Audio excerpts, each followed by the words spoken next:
Welcome to Chatting the Pictures. My name is Cara Finnegan, and I'm a writer, teacher, and historian of photography. And I'm Michael Shaw. I'm a writer, a psychologist, and also publisher of Reading the Pictures. The fatal shooting of Breonna Taylor and the controversy over the legal consequences has made it one of the most visible and troubling cases of police violence and racial justice. This photograph is by LaToya Ruby Frazier for Vanity Fair, and Frazier is well known for her visual work on family histories and social and economic justice. The photograph shows Breonna Taylor's sister, Juniyah Palmer, standing between the two front bedroom windows of the apartment where the Louisville Metro Police Department launched a fatal raid that killed her sister. The photograph is from a profile of Taylor as told by her mother. The issue also featured the elegant painting of Taylor on the cover by Amy Sherald.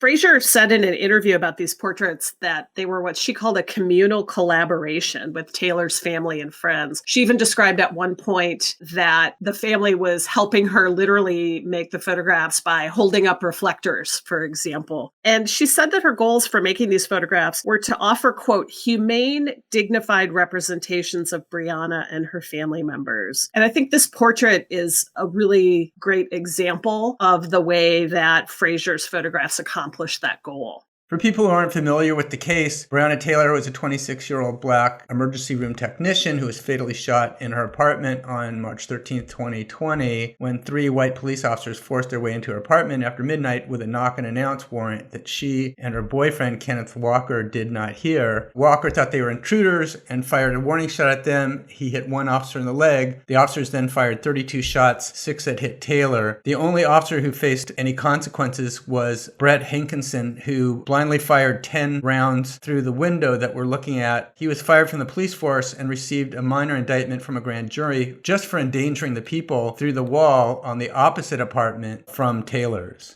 In this portrait, Juniyah's picture slightly from below, which to me signals that photographer's goal of putting her in a position of dignity and respect. But her height matches the height of the windows. And so I think this really keeps the portrait at a human scale. And so we focus on her positioned between these two windows in an apartment building that she also was living in with her sister, although she was not home at the time of the murder. And to me, her downward glance really signals a kind of internal focus. She's not looking at the photographer. She's not looking at us. It's a contemplative pose and also maybe a kind of enigmatic pose that we don't necessarily have or need to have access to everything that she is thinking.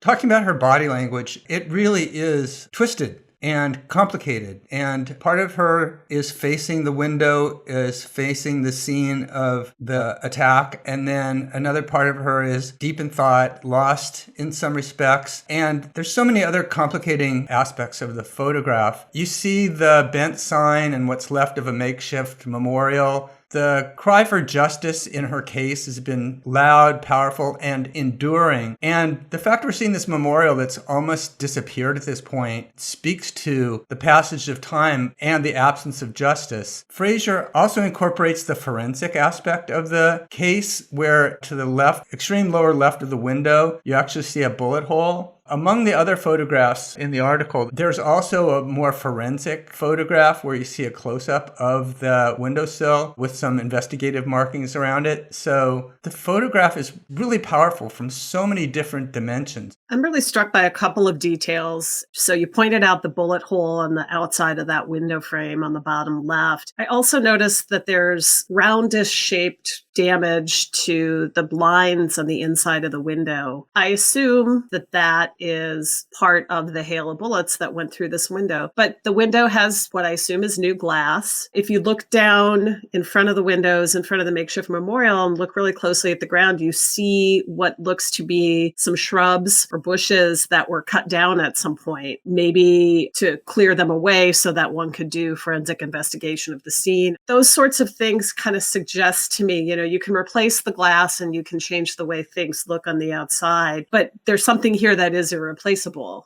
Breonna Taylor is, of all of the people who have gained notoriety in the last year for being shot and killed by police, is one of the few women. And that has made her image so prevalent and her case so prevalent. She's been visible in innumerable protests calling for justice in her case. In this article, you also see other powerful images that humanize her. There's one of Taylor's boyfriend, Kenneth Walker, holding the engagement ring that he was planning to present to her. He's standing in front of a car that he dedicated to Taylor. She had owned several Dodge Chargers, and he's in front of his own Dodge dedicated to her. There's a way that this photograph and this article and this series of photographs humanize her that are really important given her gender.